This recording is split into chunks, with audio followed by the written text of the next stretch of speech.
So it looks like there's an attack on the self-sufficient individual, and this video is about food, but to learn how we got to this point, I think we need to talk a little bit about what people call a deep state or a shadow government. In this country we sort of know it as a shadow government. In America you hear this word deep state quite a lot, and it's all meant to be a conspiracy theory. We're seeing farmers having this struggle where they're going to be losing their land, here with subsidies, climate change rules. Why is everyone following suit with these things that we're seeing around the world? We've had the same thing got rolled out over COVID, all the governments around the world followed suit. So the world seems to follow trends, and they all seem to follow the same sort of chat when it comes to COVID or farming and the climate. There's not really much difference between them, and you've got to ask yourself the question, is there an overbearing ruler that's sort of a puppeteer? And this has been a long conspiracy theory that people have said about. There's a shadow government, these are just puppets. And there's some questionable things that have happened in the past, like when they all say the word build back better. Build back better. Build back better. And build back better. To build back better. Build back better. Build back better. Building back better. Build it back better. Build back better. Build back better. And you start to think, well, where are they getting that from? And some people would say politicians are stupid, they haven't got their own brain, and they just follow what everyone else is doing. I disagree, because they're very wealthy, they've made an awful lot of money, especially our politicians, out of COVID. They aren't as stupid as we might think they are. If you look a little further, you can find that they've all gone to the same World Economic Forum, the Young Global Leaders Institute.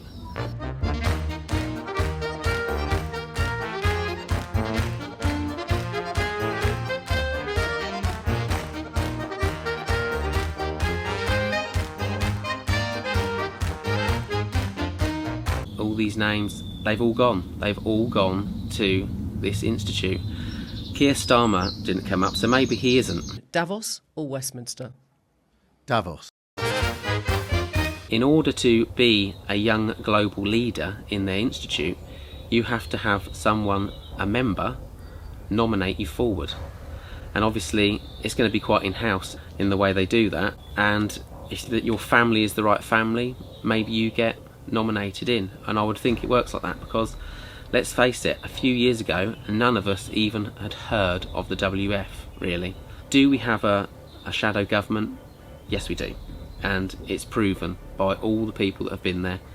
They go through this unelected area, and then we are electing the already selected. It's not on merit, it's on you get in because you're one of the good old boys.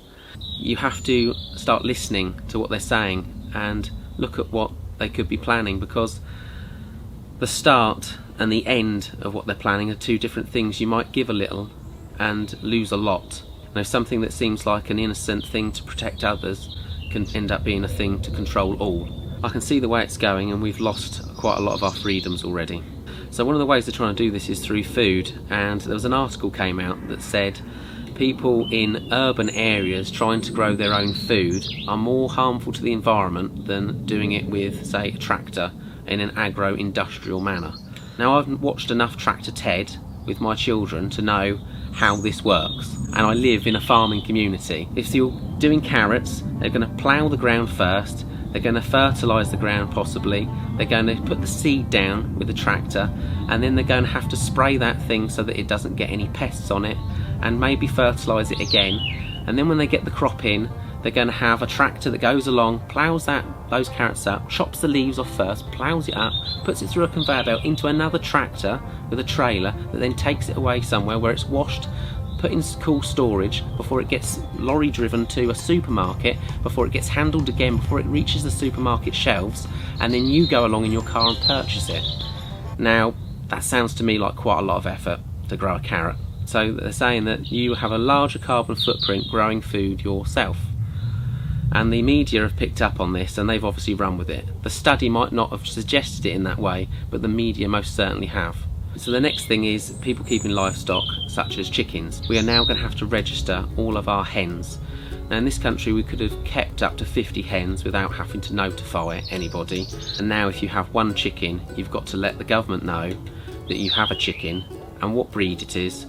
And you have to let them know annually where that chicken is and what it's doing, and it's because of bird flu. This to me seems like it's just trying to stop people from doing it, because in the last 6 months we've only had 6 cases of bird flu, and a case seems to be just one bird getting bird flu. So 6 birds have got bird flu in the last 6 months, and we've already got measures. The measures are, if there's bird flu in the area, you're to cover your birds until you are notified that you may release them.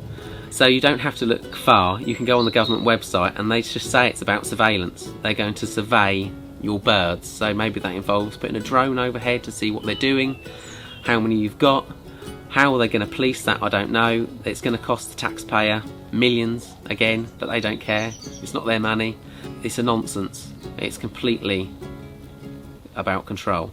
So the final thing is water. They are saying it's a finite resource, and if you ever look at the water cycle, it just goes around, doesn't it? You know, the seawater evaporates, comes out the sky, falls as rain, and they're trying to make it as though it's a rare, scarce thing. I've seen arguments online where people have fallen for this little trick that the governments have put out, where they say that only 1% of the water is usable and water is finite and it's a rare thing.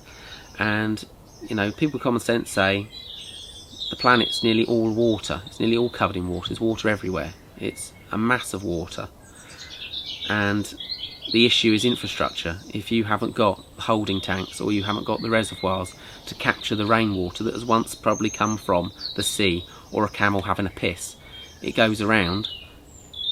That's the problem. It's not a lack of water. It makes you wonder why they're trying to bring out this idea that there's a finite resource in it, and they definitely are doing this, trying to scare people about scarcity of water, even though we've been flooded here and a lot of farms have had so much surface water. You know, they've been proper flooded, and even though there's flooding all around us, they're still saying there's going to be scarcity of water in the summer months, and that can only be infrastructure. Unless of course the scarcity is going to be because there's another plan, and that is hydrogen. Hydrogen potentially fueling us into the future. We don't want people just having this free water. Although it's not entirely free. Hydrogen does take a lot of electricity, but it does fill the gap when you have too many renewable resources working, say in the summer when the solar's really good, and in the winter where the turbines are going. Say the turbines that the wind turbines are running at night, not a lot of people are using their electricity. It could be making hydrogen. I think it could be the fuel of the future. This is a hydrogen-powered GI Yaris. And so there might be some meaning to why it's being said to be scarce, because it could be worth something. So Klaus Schwab has famously said they have penetrated the cabinets. That we penetrate the cabinets. And they are into everything. Boasted that half of Trudeau's cabinet are World Economic Forum global leaders all across the world. Literally all of our MPs, many of them that are higher up, are in the WF, and it's in every facet of our lives. The UN, the WHO, and it's not conspiracy theory anymore. Do I believe that Klaus Schwab is the head of it all? No, I don't. I think there's some people above him. They dictate what the little people are going to do with their lives, and it's happening. And I think the reason people want to be off-grid is because they want to grow food how they want to grow food. They want to drink the water that they want to drink, that they feel is safe, and they want to feel free and secure. So at the moment we've got to be as self-sufficient as we can, and if they try to take any of that away from us, we need to say no. If the water is to say no. All this regulation about the chickens, no, we need to stop. It goes no further. Let's see how you do under pressure. Let's see how you do under pressure. Give them a name to remember.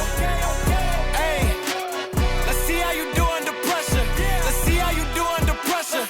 A moment can live on forever. Yeah. Oh shit.